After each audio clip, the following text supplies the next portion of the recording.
Women in Art for Peace, et c'est Nathalie Falk qui vient nous en parler, puisque Nathalie, tu es une des ambassadrices de cette manifestation, c'est cela? Oui, Hervé, j'ai eu l'honneur d'être sélectionnée pour représenter les femmes peintres qui œuvrent pour la paix. Et nous avons actuellement une exposition au Conseil de l'Europe. Alors vous êtes quatre, les quatre autres artistes, elles viennent d'où? Alors les trois autres artistes, il y a Irina Gresuina, j'espère que j'écorche pas son nom, qui vient de la République de Moldavie. On découvre en même temps les images, alors juste là pour préciser les... Alors là, sous vos yeux, vous aviez Nada aussi d'Irak. Là, c'était voilà, qu'on voit. Toiles. Il y a Fatma Louta qui vient des Émirats arabes et mon travail. Donc nous sommes quatre femmes issues de différents pays dans le monde qui sont en voie d'aller vers la paix ou qui œuvrent pour la paix. Justement, comment tu as intégré ce groupe d'ambassadrices, puisque toi, tu fais des choses basées sur l'énergie, sur l'écologie, tu es très investie là-dedans. Comment s'est passée la rencontre?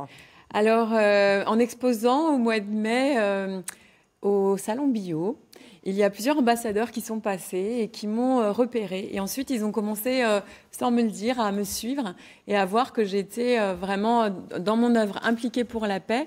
Et en coulisses, que je travaillais également pour les femmes, puisque je m'occupe d'un groupe de femmes autour du féminin sacré qui permet aux femmes de retrouver la paix à l'intérieur d'elles-mêmes. Et alors ça, c'est à travers la peinture, c'est cela? Voilà, c'est ça. C'est un cours, on va dire, de développement personnel autour de l'art qui travaille avec le féminin sacré. Et donc, je travaille pour la paix aussi bien dans mes cours que dans mon œuvre. Et en fin de compte, ils ont eu un coup de cœur pour mon travail. Pour ton travail. Et ça fait quoi alors d'exposer au Conseil de l'Europe avec tout ce côté protocolaire, ces gens très importants? Alors j'avoue que ça fait vraiment quelque chose parce que déjà juste en arrivant au Conseil de l'Europe avec ces toiles, avec toutes les portes qui s'ouvrent, et puis hier il y a eu le vernissage, il y a eu énormément de monde, la secrétaire générale du Conseil de l'Europe a fait un discours, l'organisatrice de l'exposition c'est l'ambassadrice de Moldavie qui a vraiment été le cœur du projet avec...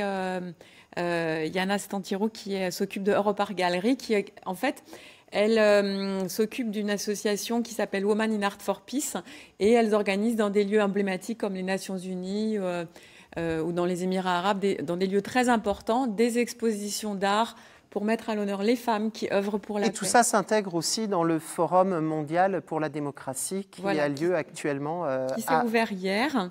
Et donc nous avons inauguré l'exposition durant le Forum mondial de la démocratie. C'est un symbole fort, surtout qu'il y a peu de femmes représentées dans les accords de paix ou dans les négociations. Donc d'avoir une exposition avec des femmes qui œuvrent pour la paix dans ce lieu emblématique, c'est vraiment très fort. Et c'est une très belle aventure. L'exposition se poursuit jusqu'à quand pour ceux qui ont la chance de pouvoir aller dans les locaux du Conseil de l'Europe? Alors l'exposition est jusqu'au 15 novembre. Pour les personnes qui veulent y aller, évidemment, il faut montrer patte blanche, il faut s'inscrire au préalable. Donc je vous conseille d'aller sur mon Facebook pour avoir l'adresse mail, s'inscrire et ensuite vous pourrez venir visiter l'exposition et découvrir aussi peut-être par la même occasion le Conseil de l'Europe. Merci beaucoup, Nathalie.